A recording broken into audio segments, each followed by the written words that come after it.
Ok. Y bueno, hablando ya más acerca de estas características, pues en el caso de los específicos también, pues la gran mayoría de sus efectos a nivel biológico, por lo regular van a estar mediados por receptores.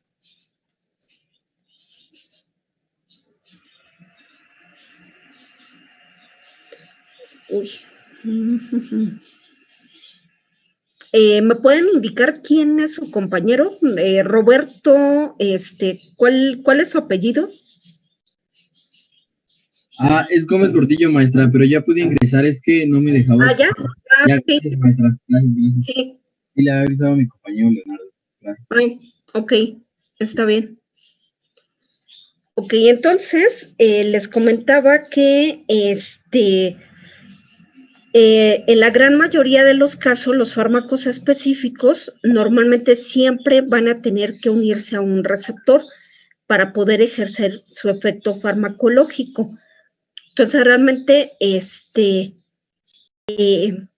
dentro de los específicos es muy raro encontrarse alguno que no necesariamente tenga que unirse a un receptor. O sea, casi la gran mayoría de los que ustedes, con los fármacos que van a estar en estrecho contacto ya en la práctica clínica, pues casi todos van a corresponder a estas características de fármacos específicos y que además van a estar, que son dependientes de un receptor. Van a ser realmente muy pocos los que ustedes puedan tener acceso para poderlos utilizar dentro de la categoría de fármacos no específicos. Entonces, la gran mayoría va a estar mediado por un receptor. Ok. Y bueno, pues ya también veíamos que con respecto al sitio de acción, pues básicamente van a tener distintos, al menos 3 tipos de sitios de acción, que es donde básicamente va a actuar el fármaco, que en este caso sería, por ejemplo, en el caso del intracelular, pues ahí, como ejemplos, les había comentado también que entran algunos antibióticos que inhiben, por ejemplo, la pared bacteriana, extracelulares como la heparina, que, bueno, ahí los grupos sulfatos se unen específicamente a proteínas de la coagulación. Y bueno, pues esto, y en torno a lo que sería este concepto de receptor, pues por ahí se acuña este término en 1905, donde, bueno, ahí es donde se descubre esta macromolécula de tipo proteica y posteriormente en 1910 con Ehrlich, bueno, pues ahí ellos determinan que los fármacos no actúan sino que por sí solos, sino que se tienen que unir o existe cierta complementariedad a este receptor. Y bueno, pues también aquí lo importante es que ya para este momento se determina lo que sería un índice terapéutico, en donde, bueno, pues básicamente se va a determinar entre lo que sería la dosis tóxica entre la dosis terapéutica. Y esto es de suma importancia porque en la práctica clínica vamos a tener dos grandes grupos de fármacos. Aquellos que tengan un índice terapéutico muy amplio, que en donde por más que queramos ingerir gramos de ellos, nos alejamos mucho de dosis tóxicas y que realmente no nos pase nada, y aquellos fármacos que tengan índice terapéutico muy estrecho. Y esto, bueno, pues cuando nosotros entramos en contacto directo con este tipo de fármacos, sí tenemos que incluso ir monitoreando concentraciones plasmáticas precisamente para no caer en un efecto tóxico, incluso hasta letal. Y bueno, pues no necesariamente necesitan cuestión de días, sino, por ejemplo, en 24 horas ustedes ya pueden alcanzar un efecto letal. Y como ejemplo de ello, o sea, de esto que les estoy platicando, en el índice terapéutico amplio, por ejemplo, ahí, no sé, las mujeres pueden estar ahí, se enojaron con su novio y entonces los amenazan de que se van a suicidar con aspirinas. Y entonces su novio, pues, va a terminar riéndose porque, justamente, por más gramos y gramos que ingieran de aspirina, pues nunca van a alcanzar esa letalidad, porque justamente caen dentro de lo que serían índice terapéutico amplio o margen terapéutico amplio. Pero en el caso de los hombres, o sea, si quieren amenazar ahí a sus novias de que se quieren suicidar, hay un fármaco que se llama digoxina, que se utiliza normalmente para pacientes cardíacos, y ahí justamente cuando obviamente este fármaco lo utilizan ya en clínica, vía, o sea, ahí ya se tiene que tener más cuidado con él, porque incluso ahí es donde se hacen seguimientos cada hora a nivel de concentraciones plasmáticas, precisamente para no caer en la letalidad, porque pequeñas variaciones pues nos pueden llevar a que se presente ese efecto letal. Y les digo, en menos de 24 horas el paciente se puede ir. En el caso de las aplicaciones que ustedes van a realizar, que son de uso más tópico y localizado, pues ahí también van a tener esas dos posibilidades. O sea, fármacos que tengan un índice terapéutico muy amplio, donde, bueno, pues la aplicación de ellos no lleven a efectos muy letales en su paciente, pero bueno, habrá otros que sí les empiezan a generar efectos bastante nocivos una vez que se expusieron, se expone al paciente a estos fármacos.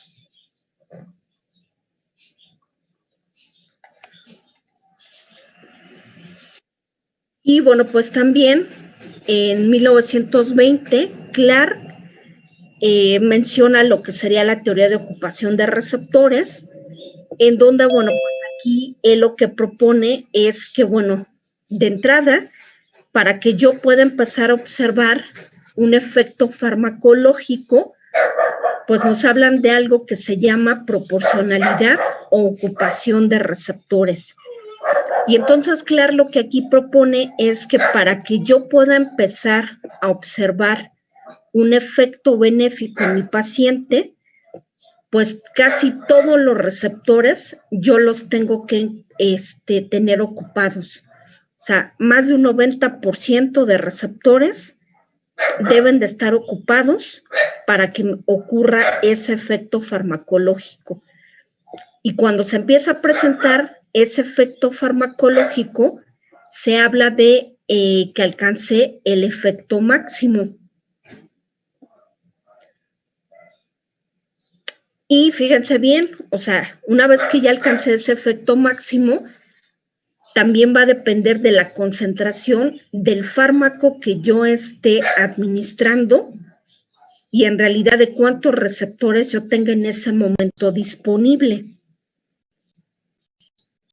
Y esto se aplica mucho cuando se hacen dosis repetidas. Porque, bueno, pues ahí no solamente vamos a administrar el fármaco una sola vez, sino tendremos que estarlo administrando, por ejemplo, cada 6 horas, cada 8 horas, cada 12 horas. Y eso nos estará hablando de, en ese momento, qué tantos receptores yo voy a tener disponibles.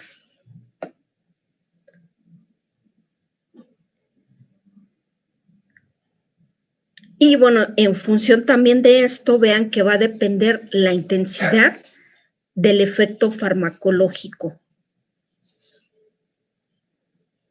Y ya veíamos que una característica también importante era esa interacción, o sea, entre el fármaco y el receptor,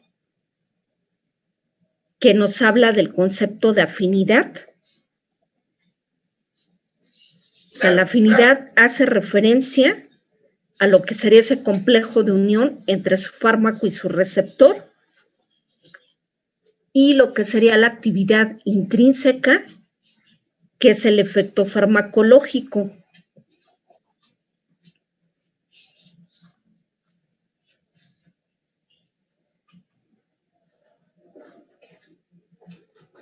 Si revisamos también lo que era agonista y antagonista.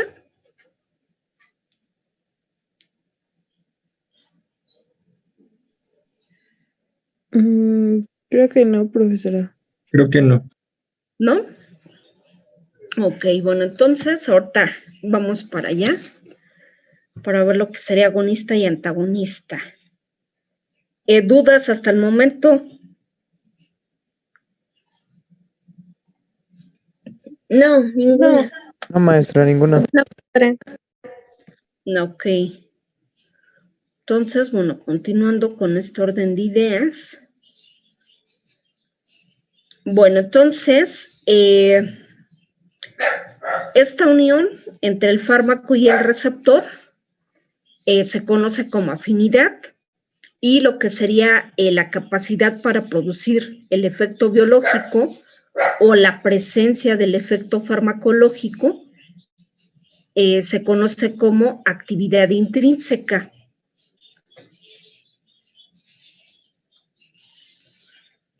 Y de ahí, bueno, en esta imagen estaría representado lo que sería un receptor, en donde, bueno, como les comentaba, al menos vamos a ver 4 tipos de receptores, que son los que se encuentran expuestos del lado externo de la membrana plasmática, en donde, bueno, pues tienen que tener un dominio extracelular, que es con el que básicamente va a interactuar el fármaco o la hormona, y otro dominio intracelular, que es el que va a estar inmerso en el dominio, en la cara interna de la membrana plasmática. Y esta porción, bueno, pues se le llama dominio intracelular, o es conocido como dominio intracelular. Y bueno, como les comentaba hace un momento, normalmente esa complementariedad entre el receptor y el fármaco, pues normalmente se hace entre enlaces de tipo débiles, como sería el iónico, las fuerzas de Van der Waals y puentes de hidrógeno. Y déjenme ver.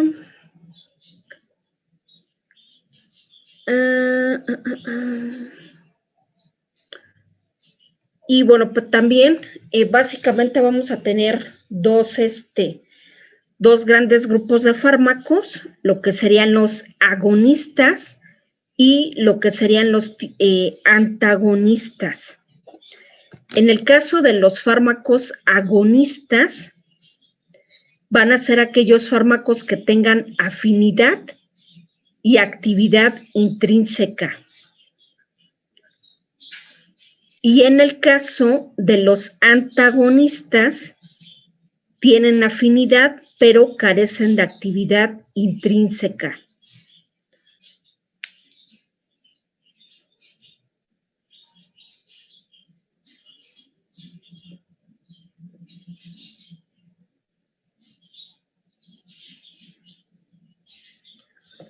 Sin actividad, ¿verdad? Antagonistas. Ajá. Sí, antagonistas sin actividad intrínseca. O sea, tienen afinidad, pero carecen de actividad intrínseca. Ok, gracias. agonistas tienen afinidad y actividad intrínseca.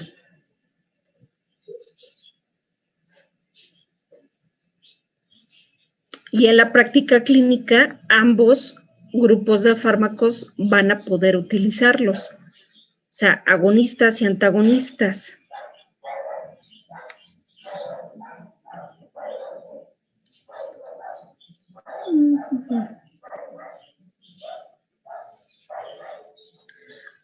Y ahora sí vamos a entrar de lleno, ya a ver las características específicas de lo que sería los receptores acoplados a proteínas G, conocidos como metabotrópicos, porque, bueno, pues son receptores que van a estar implicados en procesos metabólicos.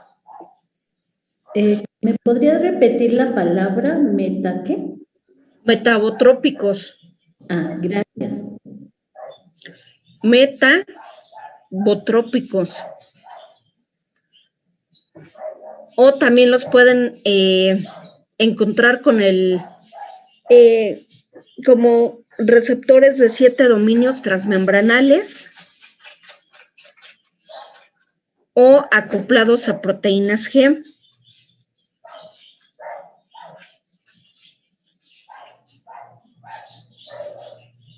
Y como les mencionaba hace un momento, bueno, su nombre deriva, el de metabotrópico,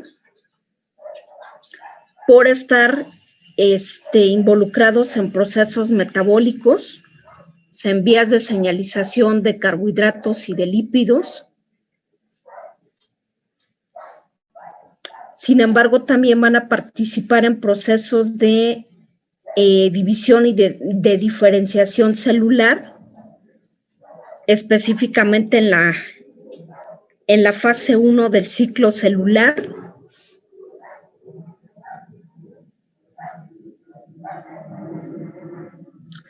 Y también pueden estar implicados en proteínas contráctiles del músculo liso.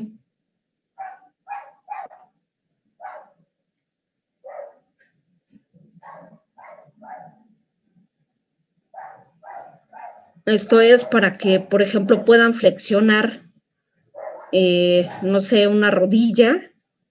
Necesitan tener su célula muscular lisa contraída. O si quieren extender su rodilla, tendrán que tener su célula muscular lisa relajada. Pero ahorita vamos a ver en qué consiste ese proceso. Y bueno, ¿qué características tienen estos receptores? Que básicamente tienen una porción extracelular, que es la que ya veíamos en la imagen, que es la que va a interactuar con el fármaco o con la hormona, y una porción intracelular, que es la que va a interactuar con la proteína G.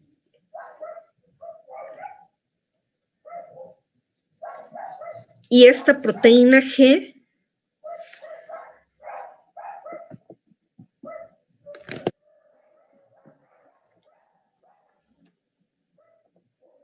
interacciona con nucleótidos de guanina, esto es con guanosin trifosfato y guanosin difosfato.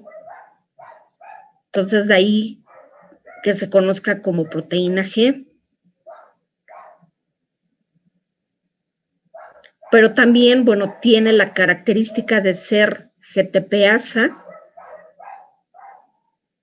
porque en este caso va a hidrolizar el GTP a GDP.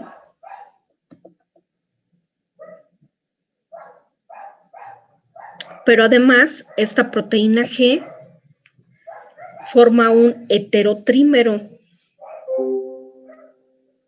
Y este heterotrímero va a estar formado por 3 unidades. llamadas alfa, beta y gamma.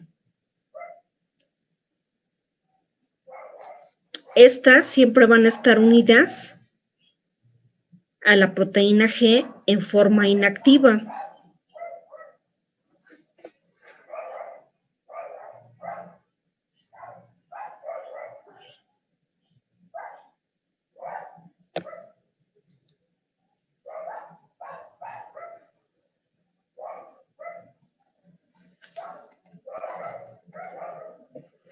Ahora, ¿qué pasa cuando llega el fármaco o llega la hormona y se une a este receptor de 7 dominios transmembranales?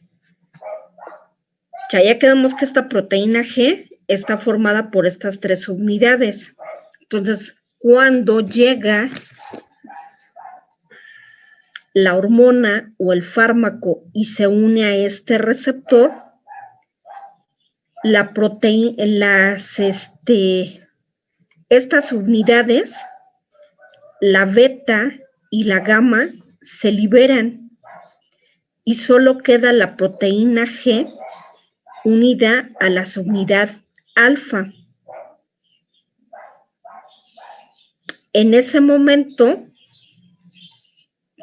ocurre la hidrólisis de GTP a GDP.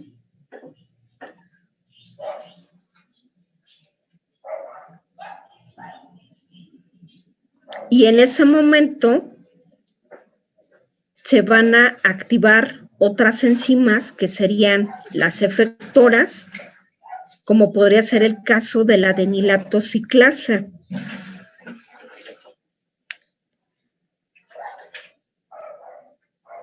¿Lo podría repetir otra vez, por favor? Sí, tienes tu fármaco o tu hormona, llega, se une al receptor. Este receptor va a estar, a su vez, va a estar acoplado a lo que sería la proteína G. Esta está formada por 3 unidades, que sería la alfa, beta y gamma. Una vez que se activa, se libera la subunidad beta y gamma y solamente queda unida la subunidad alfa.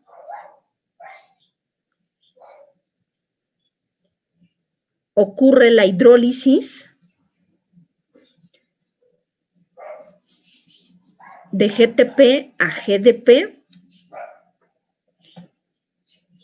Y esto, bueno, pues va a llevar a que se activen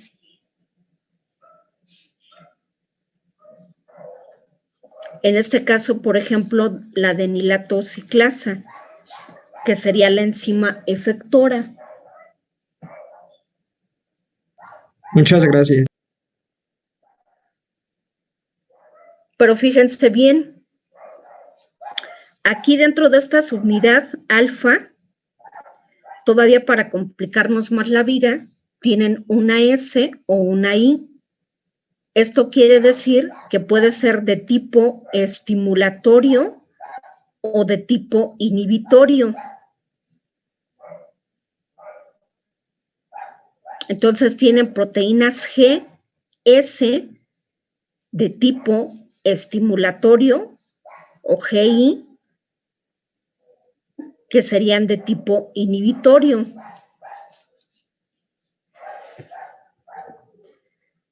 Si me voy por el caminito de estimular, ya quedamos que ya se activó adenilatociclasa. Nuevamente vuelve a ocurrir una hidrólisis de ATP y nos va a generar un segundo mensajero, que en este caso es el AMP cíclico. Y este AMP cíclico nos va a activar a una proteína sinasa llamada proteína sinasa A. Esta proteína tiene dos sitios reguladores y dos catalíticos. En el caso de los catalíticos, como su nombre lo indica, son los que van a tener la propiedad de internalizarse en el núcleo y de ahí que puedan estar inmersos en procesos de división celular y en el metabolismo.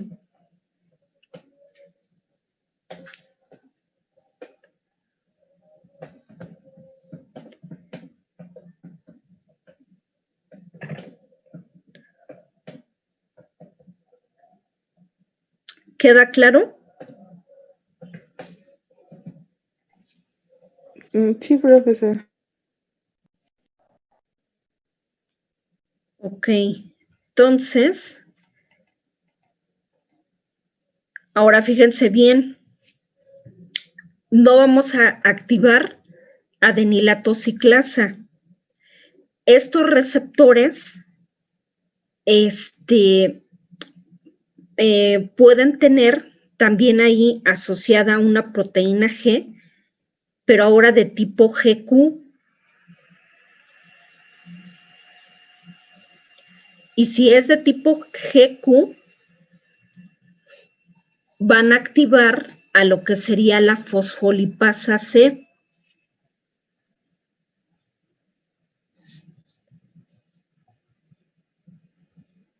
Y se activan a fosfolipasa C, se van a generar dos segundos mensajeros, que en este caso sería el tiacilglicerol y el inositol trifosfato, que tienen aquí en la imagen, que sería el IP3.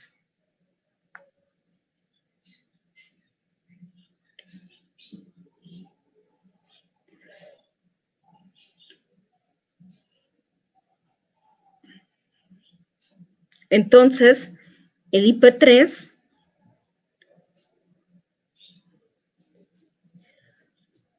promueve la liberación de calcio del retículo endoplásmico liso.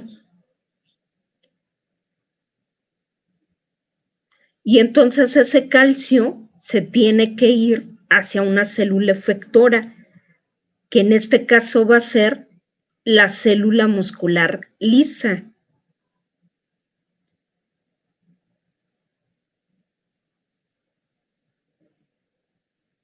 Entonces, en esa célula muscular lisa, ahí es donde se encuentran proteínas contráctiles, como quién, como la actina y la miosina.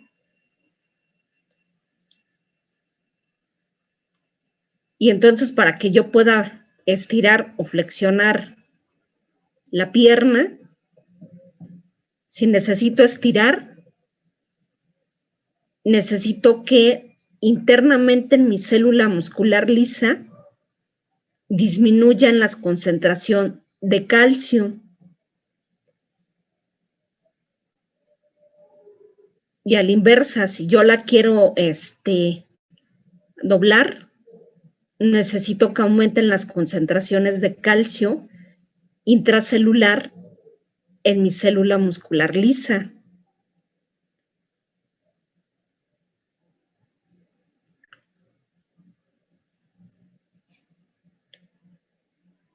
Y a ese aumento en la concentración de calcio intracelular es a lo que le llamamos contracción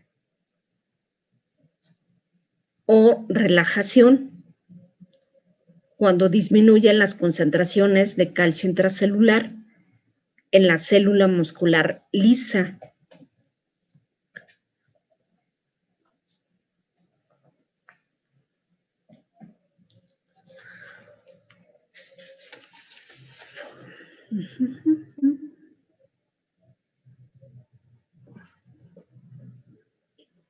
¿Si vamos bien o ya se perdieron?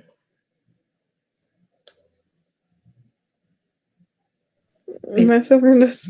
Más o menos. ¿Qué es lo que no queda claro?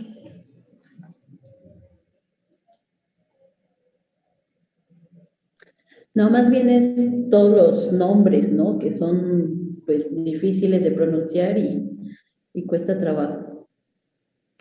Pero ahí vamos.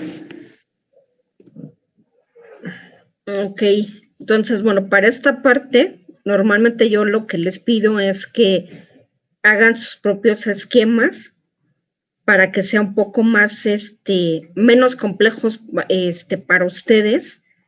Y ahí, incluso en cada uno de estos esquemitas, vayan haciendo ahí sus anotaciones. Pero bueno, ahorita vamos a ver, hay un libro que se llama Rank. Y bueno, ahí la característica de este libro es que por cada uno de los diferentes receptores, les maneja un cuadrito de resumen con las características más importantes. Entonces, ahorita las vamos a ir viendo. Este esquema, bueno, pues es tomado del Goodman y Gilman. Entonces, bueno, pues aquí, bueno, ya les están integrando otras cosas que están un poquito más no complejas, porque estamos hablando exactamente de lo mismo, o sea, seguimos hablando del mismo receptor de 7 dominios transmembranales, en donde tienen una región extracelular y una región intracelular, que es la que está en estrecho contacto con la proteína G.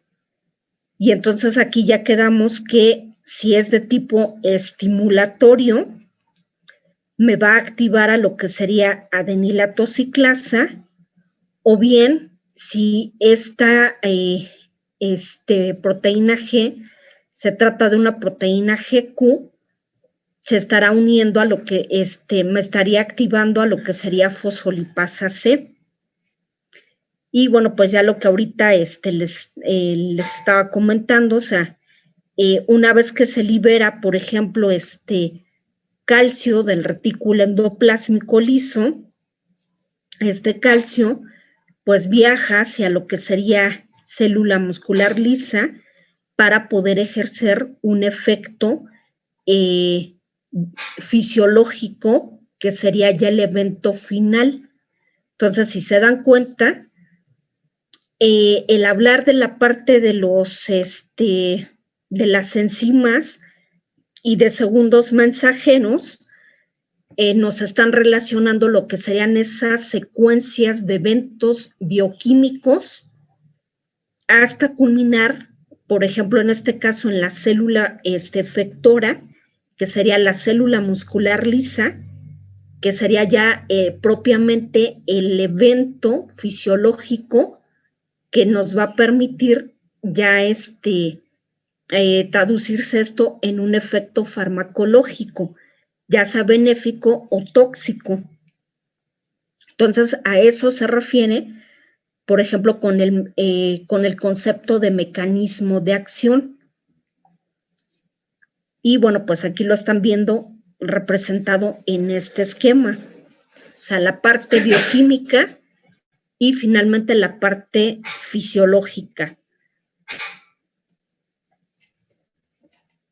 Entonces, para que no vean que nada más son así como que conceptos y dónde los voy a ver, o sea,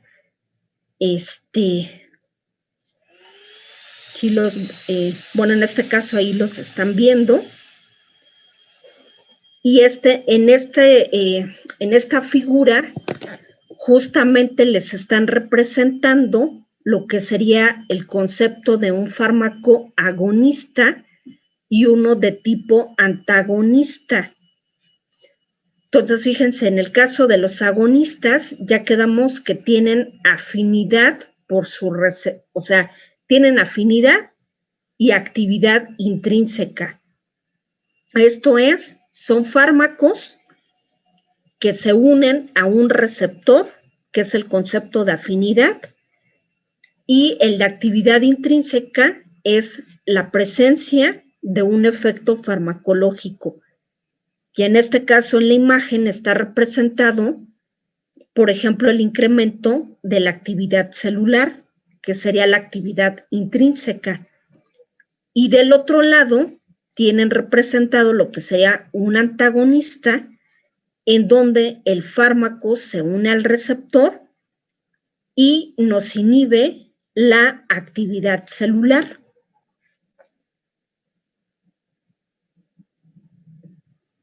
Esto es, carece de actividad intrínseca. O sea, tiene afinidad, pero carece de efecto farmacológico. Entonces, queda más claro con estas imágenes el concepto de agonista y de antagonista. Sí. Sí.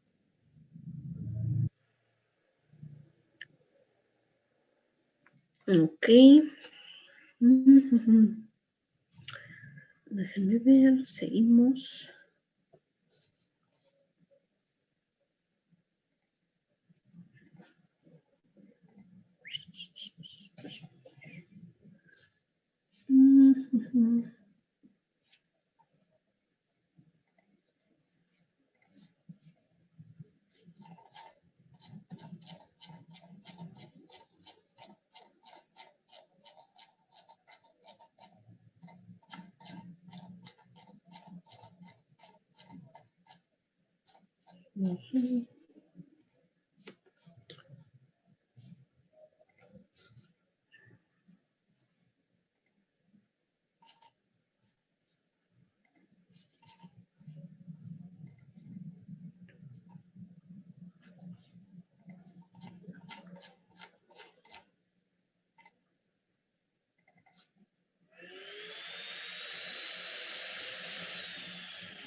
Y bueno, déjenme ver si les puedo compartir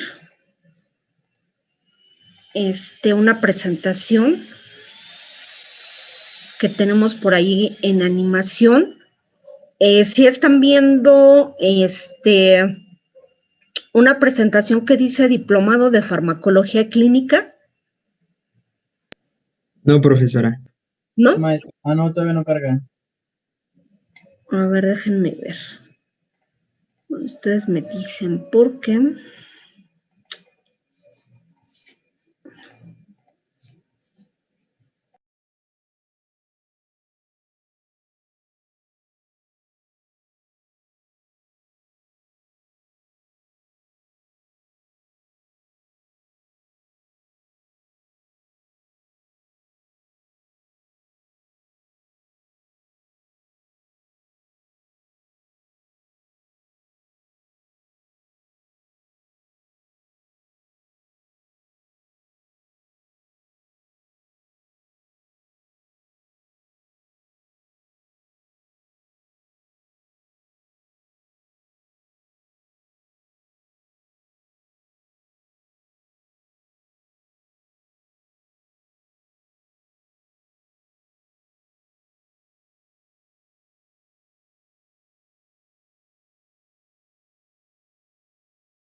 Ahora sí ya están viendo un fondo gris. Sí. Maestra. Bueno, entonces les voy a pasar esta presentación que justamente tiene que ver nuevamente con las características que hasta el momento hemos estado viendo de estos receptores. Y bueno, pues básicamente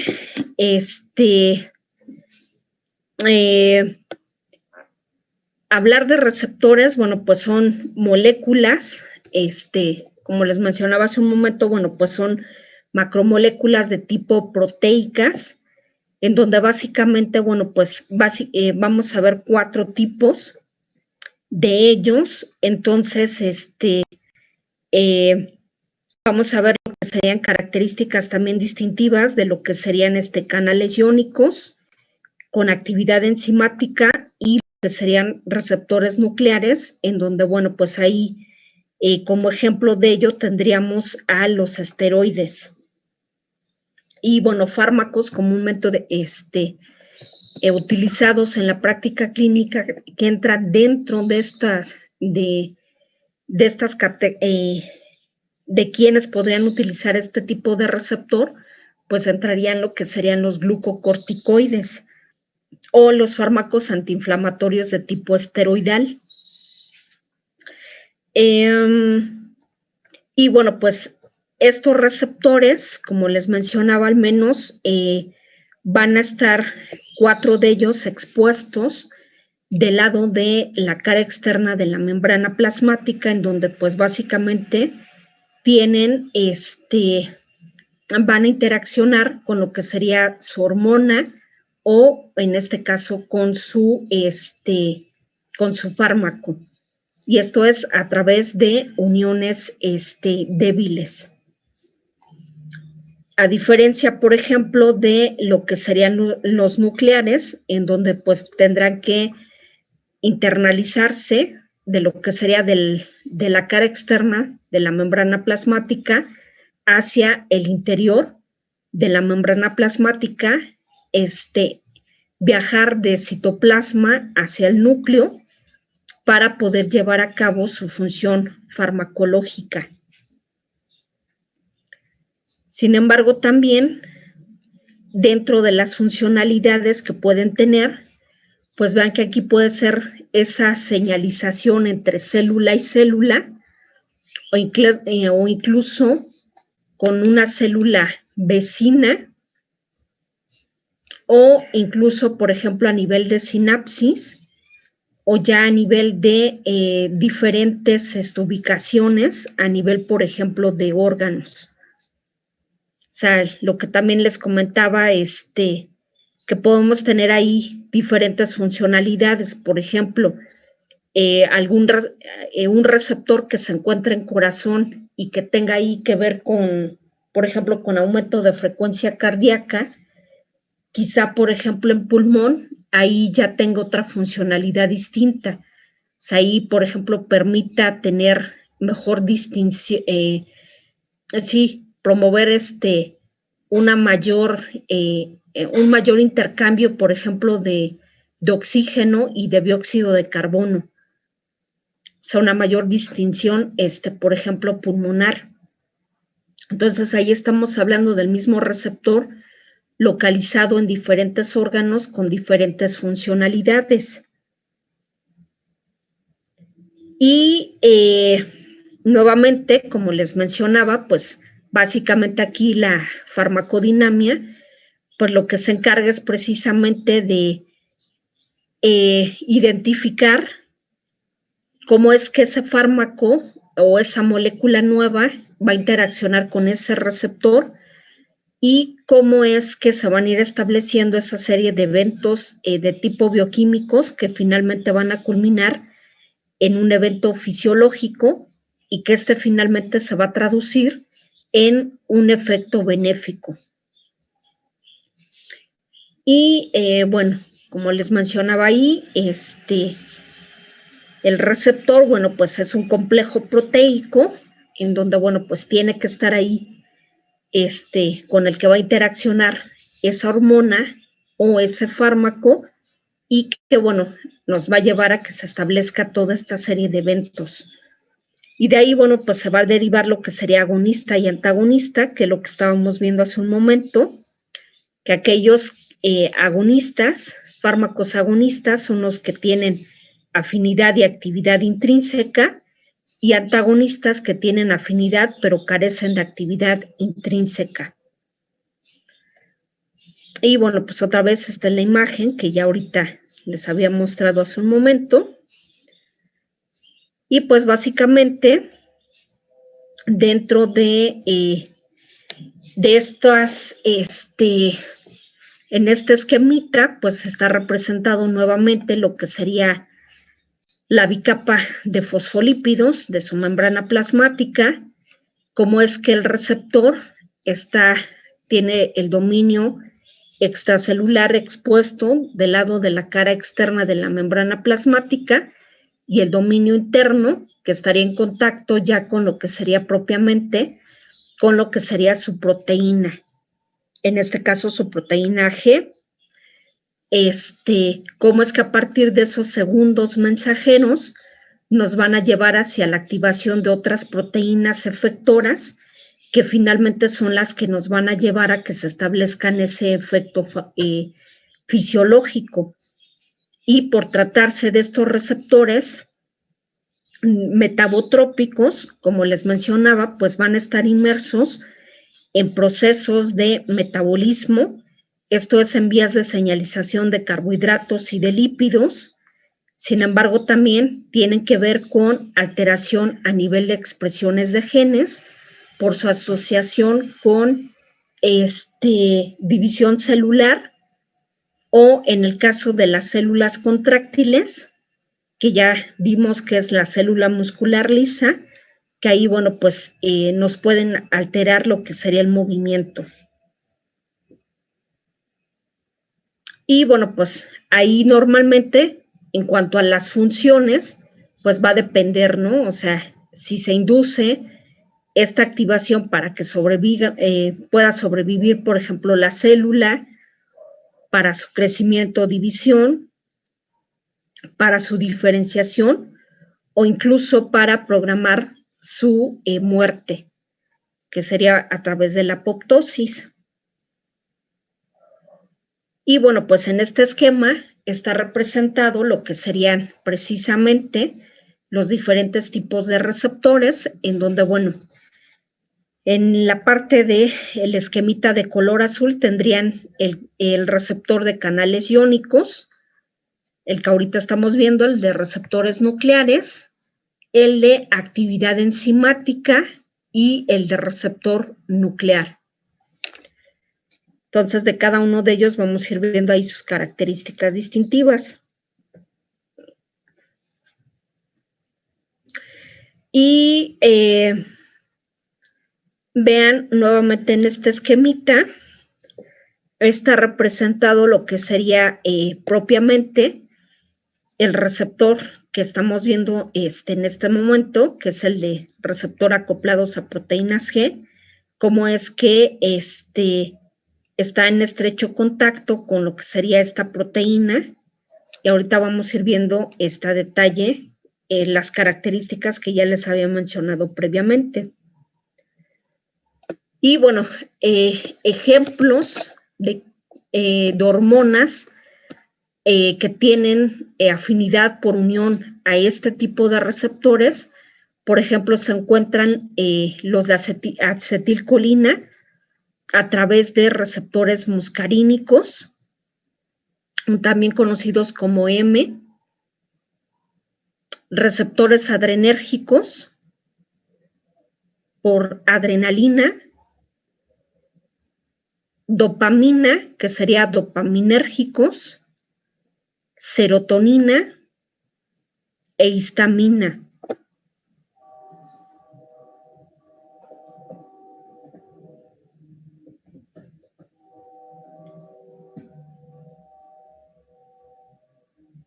Entonces son algunos ejemplos de algunas hormonas que utilizan este tipo de receptor para poder llevar a cabo una funcionalidad de nuestro organismo.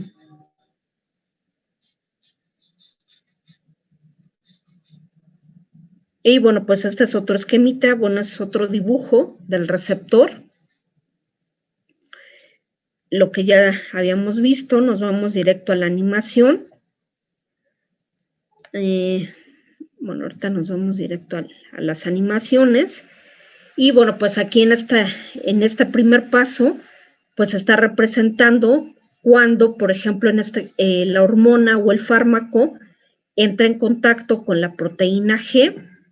Como les comentaba, ocurre la hidrólisis de GTP a GDP, se libera la subunidad beta y gamma y solo queda unida su proteína G a la subunidad alfa. Y posteriormente se lleva, en este caso, va a activar a la enzima efectora.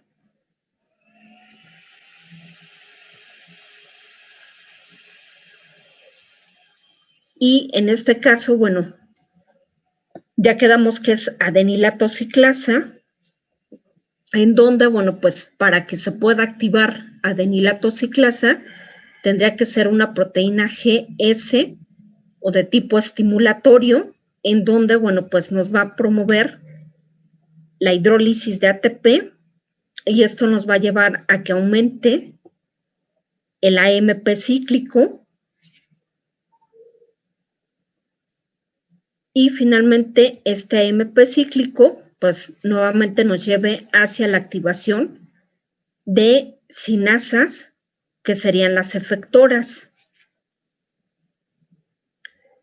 Y bueno, pues aquí tienen los dos caminos nuevamente. Por un lado, las de tipo estimulatorio y las de tipo inhibitorio. ¿Quiénes serían de tipo estimulatorio? Aquí les mencionan algunos ejemplos, como sería el caso del glucagón o la epinefrina. Y de las inhibitorias tenemos ahí a la prostaglandina E, que está asociada, por ejemplo, a dolor e inflamación.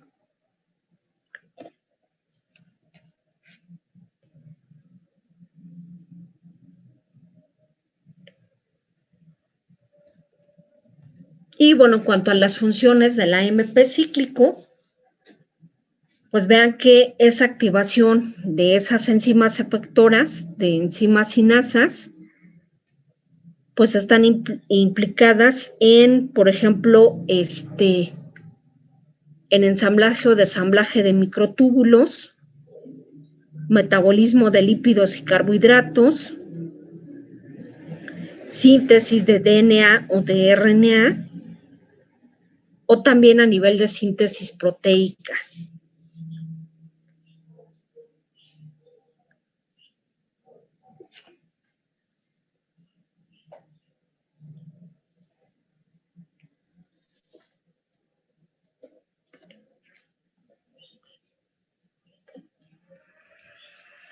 Y bueno, pues una vez que ya,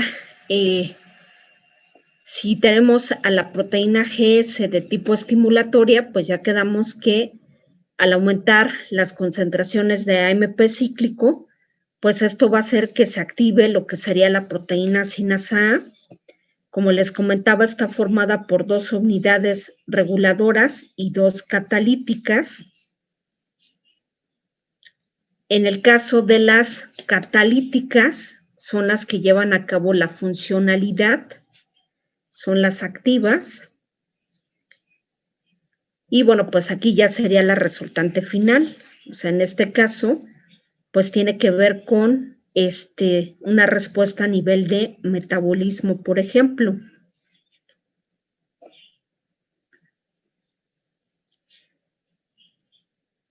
Y luego, bueno, en este caso es otro esquemita más sencillo en donde les están mencionando que en este caso la señal extracelular se une al receptor.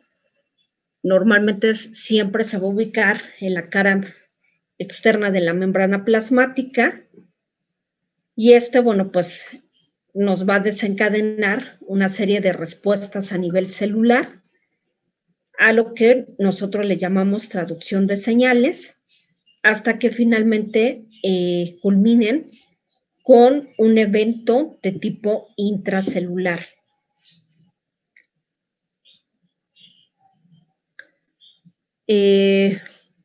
Como segundos mensajeros importantes, pues tenemos a lo que sería diacilglicerol e inositol trifosfato, provenientes de la activación de fosfolipasa C, o el AMP cíclico, proveniente de la activación de adenilatociclasa.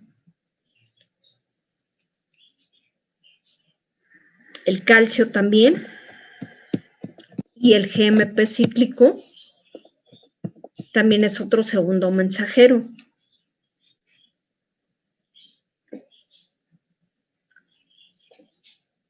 Y bueno, esta ya es la animación de lo que sería nuevamente el receptor acoplado a proteínas G, en donde vean, ahí la bolita roja pues les está representando lo que sería la hormona o su fármaco.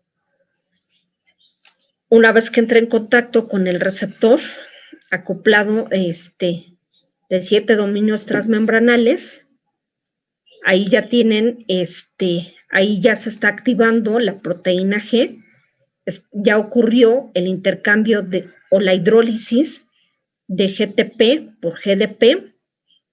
En ese momento se activa esa proteína G. Y en este caso, como fue activado la proteína GQ, nos va a activar a lo que sería fosfolipasa C. Y vean, se va a generar el IP3 y el deacilglicerol. Este IP3 estimula la liberación de calcio del retículo endoplásmico y finalmente se va a ir hacia su célula efectora. Entonces vean que, por ejemplo, para el caso de específicamente de la estructura del ojo, por ejemplo, la rodopsina es la que nos va a llevar a o nos permite que se tenga una excitación visual. Otra, por ejemplo, en el caso de la serotonina, está asociada con el aprendizaje, la epinefrina con ruptura de glucógeno cuando estamos en ayuno prolongado. Entonces, digamos que estas serían las respuestas a nivel fisiológico.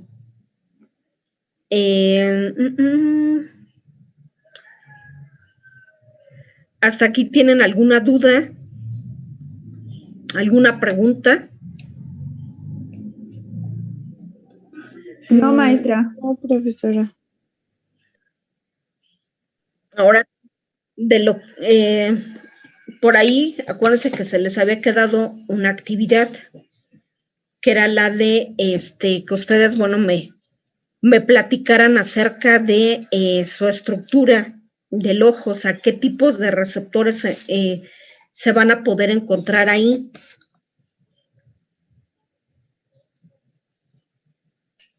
Sí, profesora. Ajá. ¿Qué pueden comentar? Bueno, pues había dejado creo que a 3 compañeros, que entre yo incluido, que hiciéramos una pequeña exposición del tema. Ajá. Sí, de hecho sí la pueden compartir. Ok, Sí, por ahí. déjame un segundo, por favor, en lo que encuentro mi diapositiva. Es que pensé que ya no se iba a retomar. Deme un segundo. Oh, sí, acuérdense que aquí todas las actividades tarde, pero sí se retoman.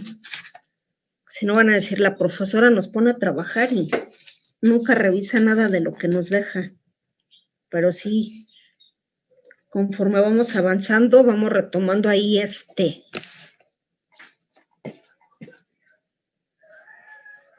lo que les voy a ir dejando. Así es que no se preocupen.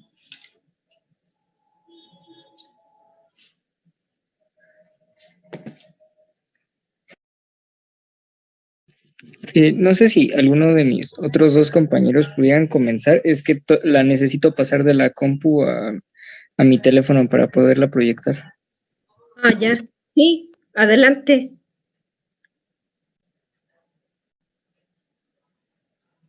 Sí, de los que también habían quedado que iban a investigar algo, o el resto del grupo, si investigaron algo o no.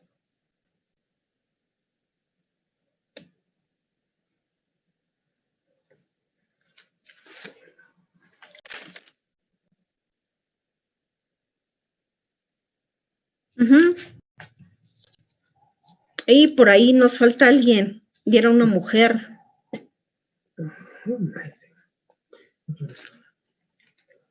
Sí, yo. Bueno, es que yo la hice junto con mi compañero. Hicimos una presentación entre los dos. ¿Con Alejandro? Ajá. Ah, ya, ok.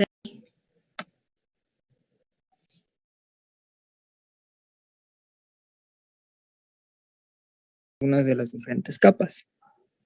La administración tópica, que en este caso serían gotas, ungüentos, hay una mayor concentración del componente activo y una menor toxicidad sistémica.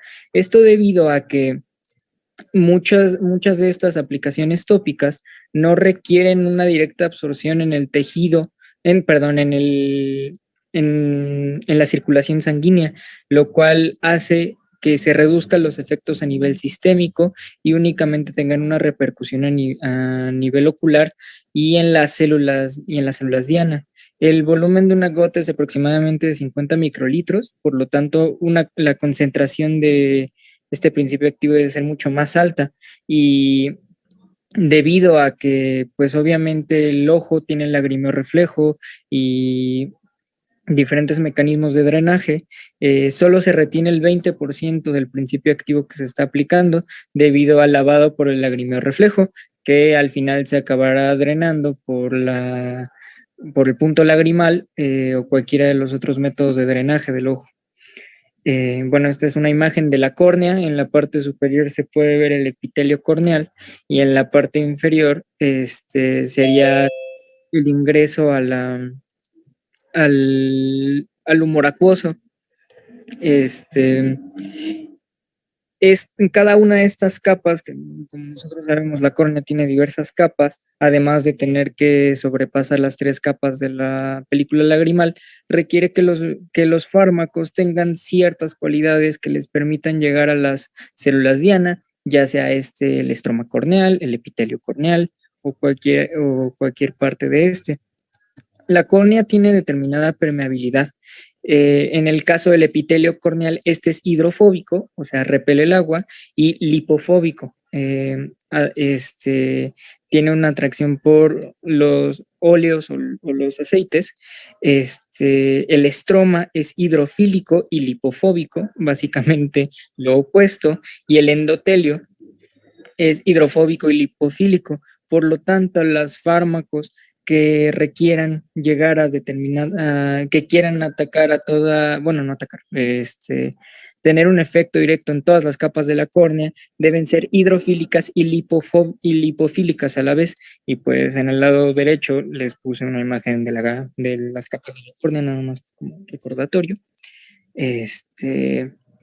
Otro método de aplicación de fármacos en oftalmología, sobre todo no tanto en optometría, son las inyecciones intraoculares, que estas pueden entrar por diferentes zonas. Si se dan cuenta, en el lado izquierdo hay un recuadro cuadradito que básicamente encierra la zona desde el cristalino hasta el final de la córnea, que se refieren a las inyecciones anteriores, a las zonas anteriores del ojo, y el recuadro azul, que principalmente es el vítreo, retina y nervio óptico, se refiere a inyecciones de la zona posterior del ojo. Existen inyecciones debajo de la cápsula de tenón, subconjuntivales, en la córnea y la esclera, principalmente se usan vías tópicas, no inyecciones. Hay inyecciones intravítreas en las cuales ya directamente la aguja perfora todas las capas de protección del ojo hasta llegar al humor vítreo. Porque hay ocasiones en las cuales se rompe la barrera hematovítrea y llegan a haber infecciones dentro del humor vítreo o diferentes situaciones. Y hay otro tipo de inyecciones que se enfocan en llegar a la zona nerviosa, que sería el nervio óptico y la retina. Ejemplos de estas inyecciones es la intracamelar de acetilcolina durante la cirugía de catarata, antibióticos intravítreos y esteroides intravítreos para aliviar el edema macular. La farmacocinética del ojo, hay diferentes formas de absorción a través del ojo. Hay algunas en las cuales la vía es transcorneal, en la cual el camino que toma comienza en la lágrima, después esto pasa a la córnea, después al humor vítreo y posteriormente hasta el iris y llega a la circulación sanguínea. Luego está la absorción transconjuntival, en la cual llega la conjuntiva, pasa a la esclera directamente al cuerpo ciliar y después a la circulación sistémica. Y la última es la absorción nasolacrimal, en la cual directamente de la córnea entra al drenaje del ojo, que sería el punto lagrimal, y llega hasta la circulación directamente dentro de la fosa nasal. Las barreras de entrega de una droga ocular son las primeras, son las barreras anatómicas, que en este caso serían la córnea con sus diferentes permeabilidades, la barrera sanguínea y la barrera retinal sanguínea. Luego hay barreras fisiológicas como el drenaje nasolagrimal, el parpadeo reflejo y la unión a proteínas. Luego hay otras, hay barreras metabólicas como citocromo P450 y enzimas lisosomales que degradarán o metabolizarán estos fármacos. Y luego hay otras condiciones que son básicamente características de las drogas, como su peso y tamaño molecular. Las barreras metabólicas tienen una relación directa con la biodisponibilidad de los fármacos. En la fase 1 y fase 2 del metabolismo de las enzimas, la enzima metabolizadora de drogas, CYP450, y las enzimas lisosomales son abundantes y se pueden encontrar en el iris y el cuerpo ciliar, en el coroides, en la córnea, en el cristalino, en el humor acuoso y en el humor vítreo. Y hay factores propios de las drogas que también determinarán su farmacodinamia y su farmacocinética, que es la viscosidad, la concentración de la droga, el tamaño de las partículas, la forma y el tamaño y la tasa de disolución, y los cambios en la superficie, en la superficie de las moléculas. Y pues ya, esto fue todo lo que puse. Ok, bueno, muchas gracias. En el caso de, bueno, como les comentaba, bueno, por un lado, lo que nos presentó Alejandro y Fernanda, ahí, bueno, básicamente ellos nos hablaron de dos receptores, que son el receptor alfa y beta adrenérgico, que entrarían dentro de los ejemplos de receptores de 7 dominios transmembranales, y cómo es que ya los estamos asociando a lo que sería la funcionalidad de la estructura particular con la que ustedes van a trabajar. Y por otro lado, también lo que nos acaba de compartir Alejandro, todas estas características de las que él nos estuvo hablando de la farmacocinética, justamente lo que vamos a ver todavía a lo largo de aquí hasta que terminemos el curso, cómo es que se va a ir estableciendo, por ejemplo, el proceso de absorción, de metabolismo, que también él ya nos estuvo hablando de ahí algunos aspectos importantes que van a tener que pasar por ahí o van a sufrir una serie de modificaciones los fármacos cuando pasen por el proceso de metabolismo, y finalmente cómo es que tienen que eliminarse. A pesar de que vamos a hacer una administración local, estos tienen que también eliminarse. Si no se eliminan, bueno, pues puede ser, se va a convertir en algo tóxico y algo nocivo y letal, incluso para su ojo.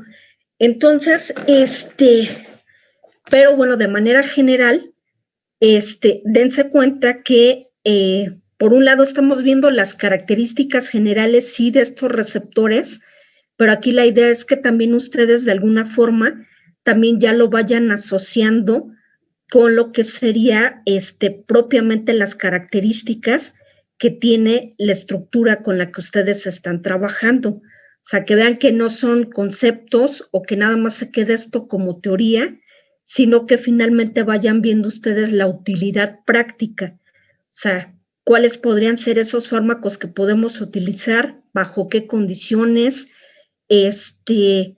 y la parte que, bueno, ya nos compartió Alejandro, esta la vamos a ver un poquito más a detalle a lo largo de las semanas restantes del curso, que sería propiamente ya la parte de farmacocinética. Entonces, pero bueno, aquí la idea es que ustedes vayan asociando, digamos, que estos conceptos generales que estamos viendo, para que no se vuelva algo así tan tedioso para ustedes, y que muchas veces se preguntan, bueno, ¿y en qué momento nosotros lo vamos a, o sea, usted nos está hablando a lo mejor de órganos a nivel sistémico, pero cómo lo podemos relacionar, por ejemplo, ya con la estructura que al final nosotros vamos a trabajar, ¿no? Y entonces, bueno, pues esa es un poquito la idea, ¿no? De que ustedes vayan asociando estos conceptos generales y que vayan viendo la utilidad, ¿no? De por qué es importante ver primero conceptos generales de farmacología para que posteriormente ustedes, ya cuando entren de lleno al siguiente semestre, que es donde ya ven toda la parte de fármacos especializados, pues ustedes entiendan por qué se realizan ciertas prescripciones y cuáles serían sus implicaciones. Entonces, digamos que esa es la parte relevante al menos de ahorita de nuestro curso. Entonces, vean que no son conceptos aislados, que aunque los estemos manejando sistémicamente, pues sí van a tener un impacto importante también, o que estos sistemas también están presentes en la estructura del ojo, que no solamente están delimitados a hígado o a riñón, sino también en el ojo, ¿sale? Entonces, esa es un poquito la idea, ¿no? De que ustedes investiguen, de que conozcan la información y que, bueno, obviamente también esto, pues de alguna forma, pues vayan relacionando estos conceptos, ¿no? Para que no nada más se quede en algo meramente teórico, sino que ya vayan viendo también sus aplicaciones. Ok. ¿De esta sesión tienen alguna duda, alguna pregunta? No. Profesora. Por No, ahora no, profesora. profesor. Entonces, creo yo que ya con lo que ahorita también nos presentaron sus compañeros, pues ya ustedes, ya el resto del grupo, ya les queda un poquito más claro acerca de las aplicaciones, por ejemplo, de este tipo de receptores en particular, que el día de hoy vimos sus características. Y bueno, pues aquí la idea es que de cada uno de los receptores que vamos a ver, pues precisamente, o sea, se traten de distinguir estas características, ¿no? Y llevarlos hacia su aplicación, en este caso en su estructura particular del ojo. Entonces, el día de mañana vamos a estar viendo las características de los receptores enzimas. Posteriormente estaremos viendo receptores nucleares y canales iónicos. Entonces, así como hoy presentaron sus compañeros, quienes quieren participar en buscar, por ejemplo, ejemplos de estos receptores en el ojo.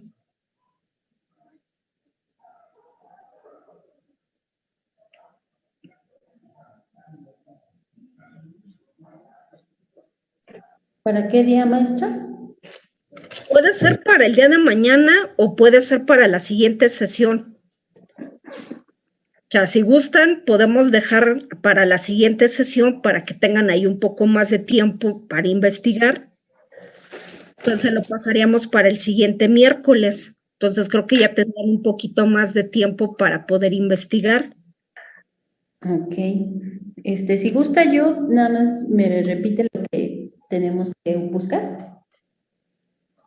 Mira, puedes buscar, por ejemplo, qué hay con respecto a los receptores nucleares.